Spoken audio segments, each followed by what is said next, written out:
Part 2 Vijayanagar, इसमें भी मैंने आपके लिए बहुत सारे चुनिंदा प्रश्नों को कलेक्ट करके उनको मिक्स करके एक एक प्रश्न में 4 से 5 प्रश्न तैयार करके मैंने इस पूरे लेक्चर को कंबाइन करके तैयार किया है। मुझे उम्मीद है आप सभी के लिए ये लेक्चर बहुत उपादेय साबित होने वाला है। फिलहाल जल्दी से कॉपी पेन लेकर बैठिए और हम सब आज के लेक्चर्स की शुरुआत करते हैं। और पहला प्रश्न आपकी स्क्रीन पर आ रहा है। हमेशा की तरह ये पहला प्रश्न आज देखिए, थोड़ा सा छात्रों में कंफ्यूजन है, पढ़िए पहले।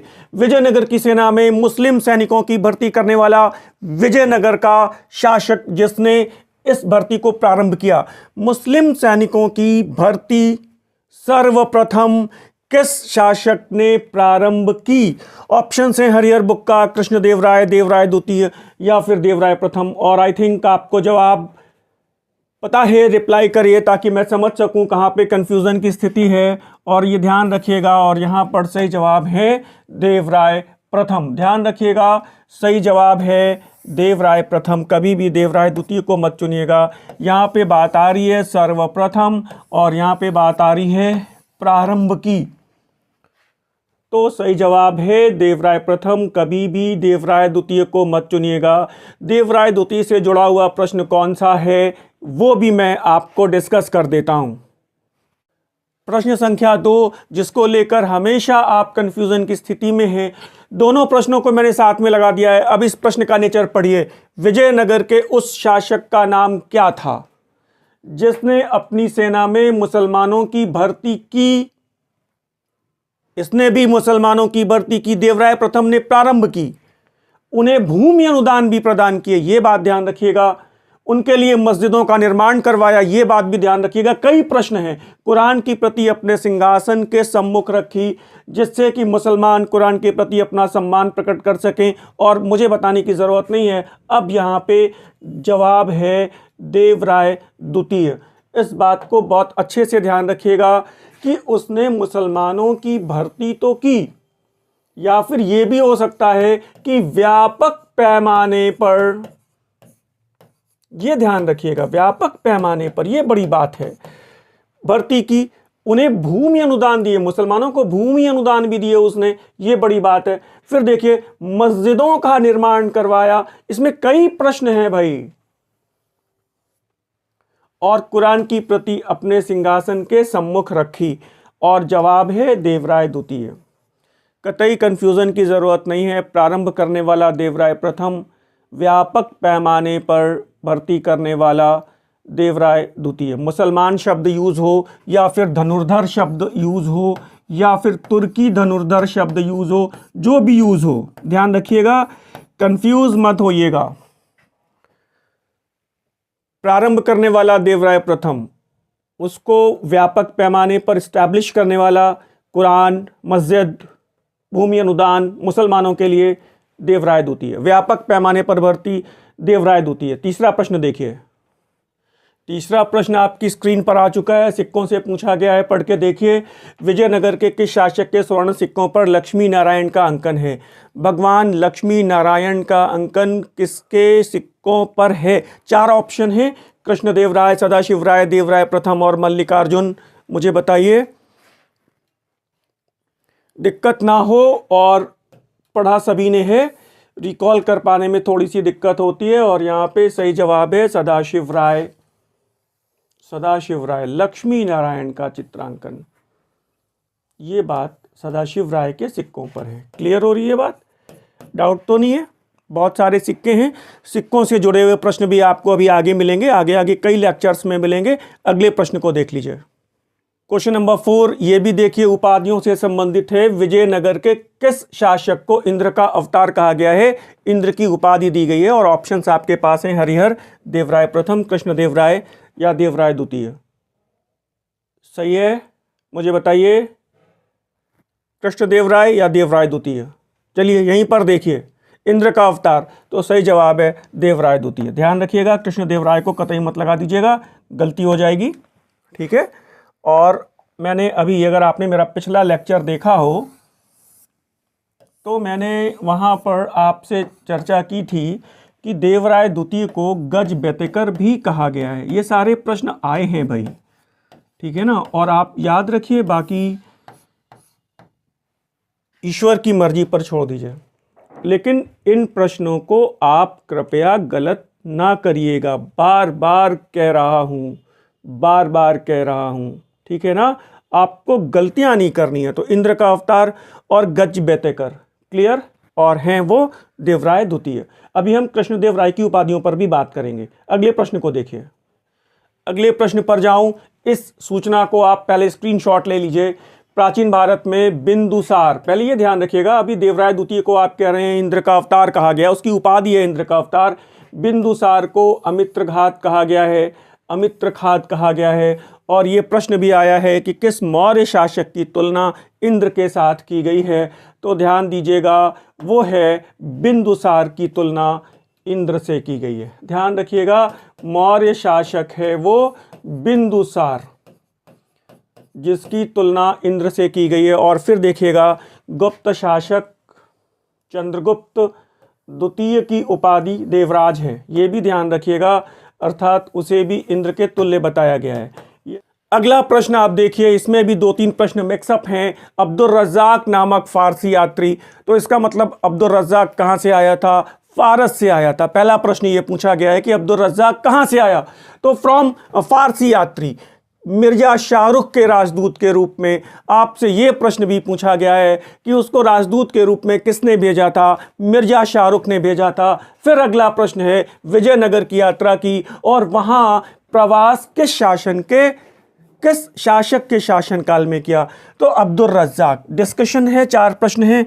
हरिहर द्वितीय है, देवराय द्वितीय है, देवराय प्रथम है और कृष्णदेव राय। और मैंने पिछले लेक्चर में भी आपसे डिस्कस किया है कि सही जवाब है यहाँ पर देवराय द्वितीय।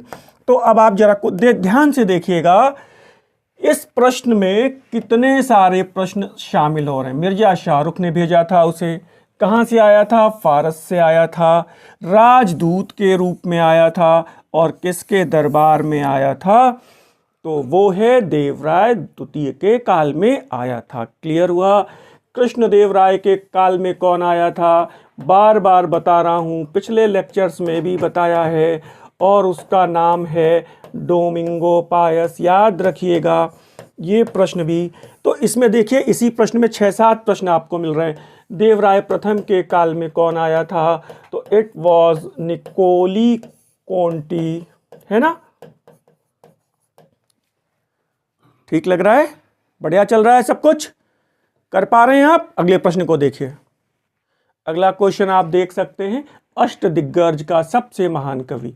तो मैंने अभी आपको बताया था, पिछले लेक्चर में भी बताया कि तेलुगु भाषा के 8 महान कवि, उनको अष्टदिग्गज कहा गया है।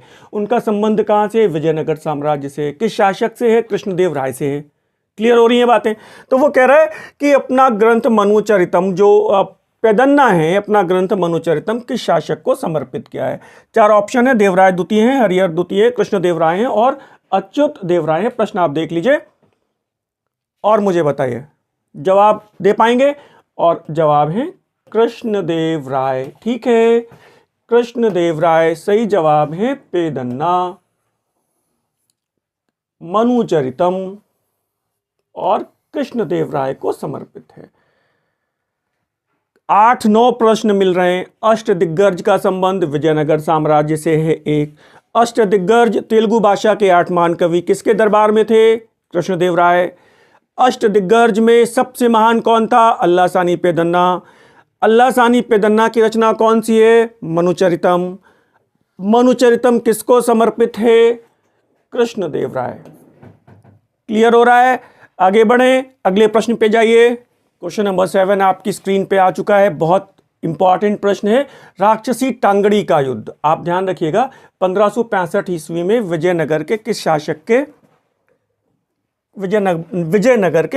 शासक ने मुस्लिम शासकों की शक्ति का सामना किया? तो इट मीन्स कि जिस समय ये राक्षसी टांगड़ी का युद्ध हुआ, या बन्नी हट्टी का, या तालीकोटा का युद्ध हुआ, उस समय शासक कौन था? जवाब दे पा रहे हैं? वेंकट प्रथम, राम राय, तिरुमल या फिर सदाशिव राय? और बिल्कुल ठीक है, सही जवाब है यहाँ पे सदाशिव राय। ठीक है, गलत तो नहीं होगा। और यहाँ पर ध्यान रखिएगा, राक्षसी टांगड़ी ये युद्ध कहलाता है बन्नी हट्टी का युद्ध भी कहलाता है। कभी कभी अगर ऐसा लिखा मिल जाए तो घबराइएगा नहीं। या फिर इसी को कहा गया है तालीकोटा का युद्ध। ठीक है, विनाशकारी युद्धों में एक, भारत में लड़े गए विनाशकारी युद्धों में एक। और आपको पता है कि वो मुस्लिम राज्यों का संघ बना था, मालूम है? और मुझे बता सकते हैं कि उस मुस्लिम संघ के उसमें कौन सा एक राज्य शामिल नहीं था? ये प्रश्न भी कई बार आया कि कौन सा राज्य शामिल नहीं था। तो ध्यान रखिएगा, वो जो संघ बना है उसमें बरार शामिल नहीं है। मालूम था आपको ये बात? बरार शामिल नहीं है। अगले प्रश्न पे जाएं।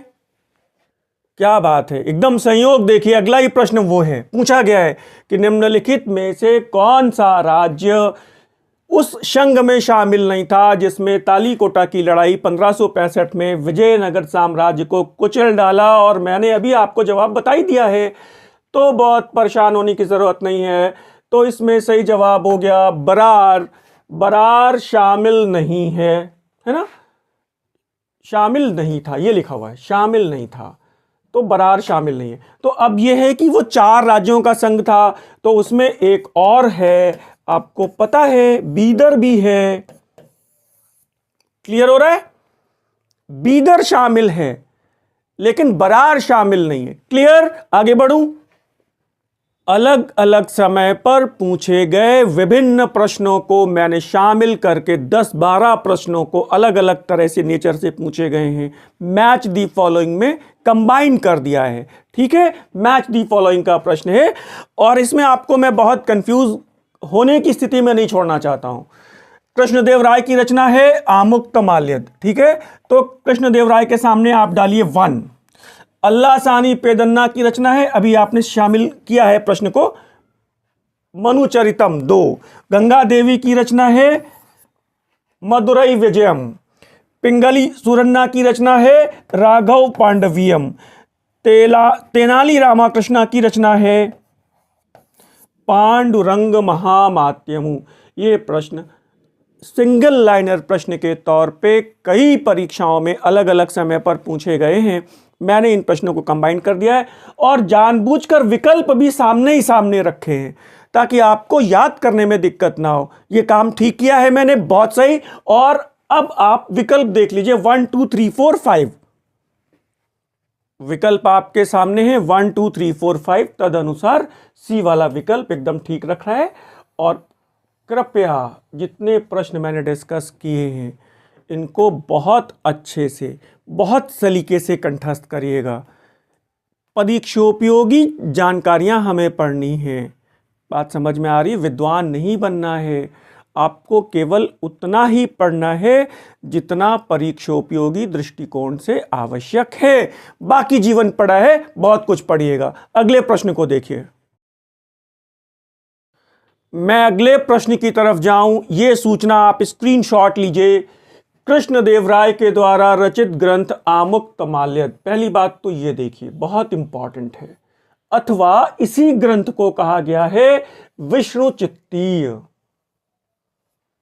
में आलवार विष्णु चित्त यानी कि पेरिया आलवार, पेरिया आलवार, आलवार संत हैं एवं उनकी पुत्री गोदा आंडाल एवं भगवान रंगनाथ के बीच प्रेम का वर्णन किया गया है। आपके लिए IAS 2008 का प्रश्न है, आप ध्यान से देख लीजिएगा। ये पूछा गया प्रश्न है, मैंने जानबूझ के इसको यहाँ पे रखा है कि आमुक्तमाल्यद में बेसिकली और क्या है, राजनीति का ग्रंथ है, ये तो मैंने आपको बताया ही था। तो यहाँ पे देख लीजिए, वैष्णव दर्शन पर उनके मत और उनकी दत्तक पुत्री गोदा आंडाल और भगवान रंगनाथ के बीच प्रेम का विवरण है। और आपको एक बात यहां पर और बता दूं, आलवार महिला संत दक्षिण भारत की मीरा, दक्षिण भारत की मीरा, आपको पता है आलवार महिला संत आंडाल थी। आलवार महिला संत, बहुत आदर से नाम लिया जाता है इनका, आलवार महिला संत आंडाल। ध्यान रखिएगा, नोट कर लीजिए, बहुत सारी चीजें आ रही हैं। और मुझे अचानक याद आता है तो फिर मैंने आपसे डिस्कस कर दिया। दक्षिण भारत की मीरा आंडाल है। क्लियर हो रहा है? आगे बढ़े। प्रश्न संख्या 10 आप देख लीजिए, उपाधि से संबंधित है। विजयनगर के किस शासक ने आंध्र भोज की उपाधि धारण की? हरिहर प्रथम है, हरिहर द्वितीय हैं, देवराय द्वितीय हैं, देवराय प्रथम है और कृष्णदेवराय हैं। और मैंने आपसे कहा था कि अभी कृष्णदेवराय की उपाधियों से मैं डिस्कशन करूंगा। और यहाँ पर आप देखिए सही जवाब है कृष्णदेवराय। आपको जवाब पता है, कई बार ये प्रश्न पूछा गया है। तो आंध्र भोज की उपाधि का संबंध है कृष्णदेवराय के साथ। क्लियर हुआ? अगला प्रश्न आप देखिए, विजयनगर के किस शासक ने यवन राज स्थापनाचार्य की उपाधि धारण की? सदाशिव राय हैं, देवराय द्वितीय हैं, मल्लिकार्जुन हैं या फिर कृष्णदेवराय हैं? और फिर भी आप जल्दी से समझ लीजिए, और यहाँ पर भी जवाब है यवन राज स्थापनाचार्य, इट इज़ कृष्णदेवराय। और आंध्र भोज भी कहा गया है इनको, आंध्र भोज भी कहा गया है, आंध्र कविता का पितामह भी कहा गया है। कृष्णदेवराय की उपाधियां सामने हो रही हैं, अलग अलग समय पर पूछे गए हैं। क्लियर हो गया? अगला प्रश्न देख लीजिए।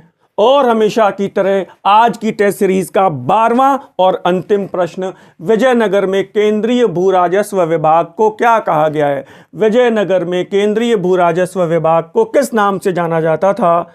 वारम, बहुत करीबी जवाब हैं, शिष्ट, अथवन या फिर वेसवग।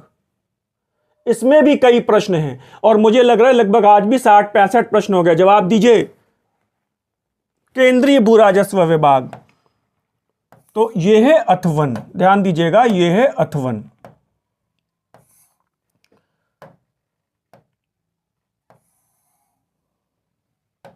क्लियर हुआ?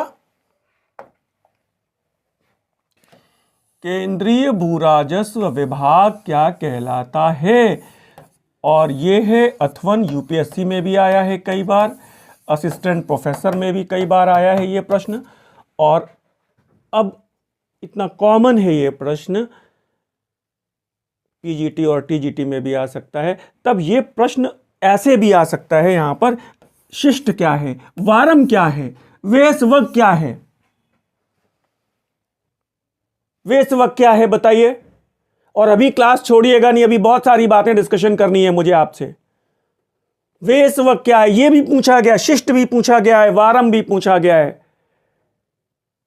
और अभी ध्यान रखिएगा, विजयनगर से संबंधित मैं अभी 3-4 लेक्चर और लूंगा। अभी 250 से 300 प्रश्न मिक्स कर करके सब कुछ आपको डिलीवर कर देने वाला हूं। मैं आगे बढ़ूं, आपको जवाब देता हूं। जवाब आपके सामने है, आप ध्यान से देखिए और इसको स्क्रीनशॉट लीजिए। वारम क्या है? वस्तुतः भूस्वामी एवं किसान के बीच कृषि उपज की हिस्सेदारी है। किसान एवं भूस्वामी के बीच कृषि उपज की हिस्सेदारी को वारम कहा गया है। एक प्रश्न यह भी है आपके लिए। अगला देखिए, शिष्ट क्या है? तो यह भू राजस्व है, राज्य की आय का, विजयनगर की आय का मुख्य स्रोत है। शिष्ट क्या है? तो केंद्रीय भू राजस्व विभाग है अथवन, और भू राजस्व क्या है? शिष्ट। और फिर क्या कह रहा है? वेसवग क्या है? विजयनगर में मनुष्यों का या दासों का क्रय विक्रय, दासों का क्रय विक्रय वेसवग कहलाता है। मुझे आप ये भी बताइए कि दास प्रथा को पूर्णतः आधुनिक काल में किस अधिनियम से समाप्त घोषित किया गया? 1843 के अधिनियम की धारा संख्या 5 है। क्लियर हो रही हैं बातें? आज भी मैंने आपके लेक्चर में लगभग 65 से 70 प्रश्न शामिल किए हैं और आज की टेस्ट सीरीज को मैं यहीं समाप्त करता हूं। अगला सेगमेंट अगले लेक्चर में। विदा, धन्यवाद।